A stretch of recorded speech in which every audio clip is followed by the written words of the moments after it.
Party کے رہنما چودھری منظور صاحب نے جوائن کر لیا ہے۔ منظور صاحب، آپ کیا سمجھتے ہیں الیکشن کمیشن آف پاکستان کی جانب سے صحیح راستہ اختیار کیا جا رہا ہے، اپیل میں جا رہے ہیں، تبھی ممکن ہو سکیں گے 8 فروری کے انتخابات؟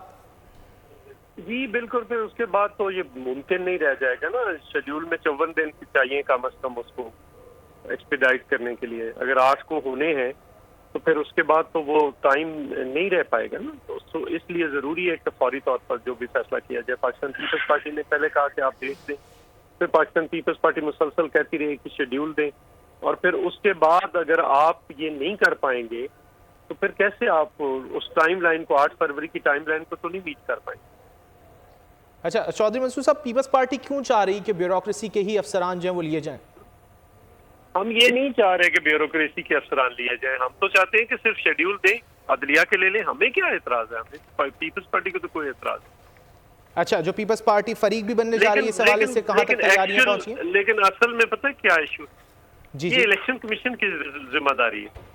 الیکشن کمیشن 272 لوگ نہیں بھرتی کر سکتی، یا 272 لوگ نہیں ہیں کہ وہ اپنے آر اوز اور ڈی آر اوز لگا لیں اور اس کے بعد سارا الیکشن پروسیس اپنے ذمہ لیں۔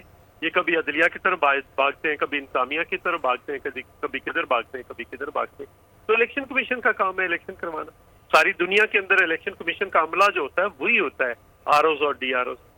پھر اس کے ماتحت باقی سارا ملک ہوتا ہے، وہ جس کو چاہیں جیسے چاہیں یوز کریں لیں۔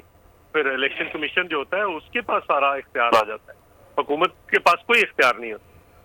اچھا چودھری منصور صاحب، پیپلز پارٹی کی پٹیشن کب تک آ سکتی ہے؟ ظاہری طور پر پہلے الیکشن کمیشن آف پاکستان کی جانب سے اپیل میں جایا جائے گا، اس کے بعد ہی آ سکے گی۔ تیار ہو چکی ہے، کام مکمل ہو چکا ہے آپ لوگوں کی جانب سے؟ نیچرلی اب فوری طور پر ابھی جو بھی ہمارے وکلاء اویلیبل ہوں گے اسلام آباد کے اندر، وہ فوری جا کر ابھی سماعت کو جوائن کر لیں گے۔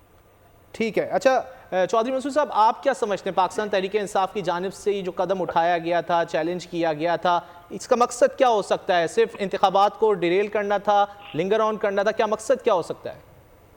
یہ تو وہی بتا سکتے ہیں کہ ان کی جگہ پہ میں کیسے بتا سکتا ہوں کہ مقصد کیا ہو سکتا ہے، لیکن بہرحال ایک ان کا خیال تھا کہ یہ آر اوز اور ڈی آر اوز جو انتظامیہ کے لگائے گئے، اس کے ذریعے فیئر اینڈ فری الیکشن نہیں ہوگا۔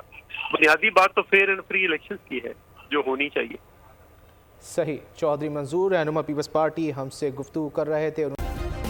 سبسکرائب کریں اور بیل دبائیں تاکہ کوئی خبر رہ نہ جائے۔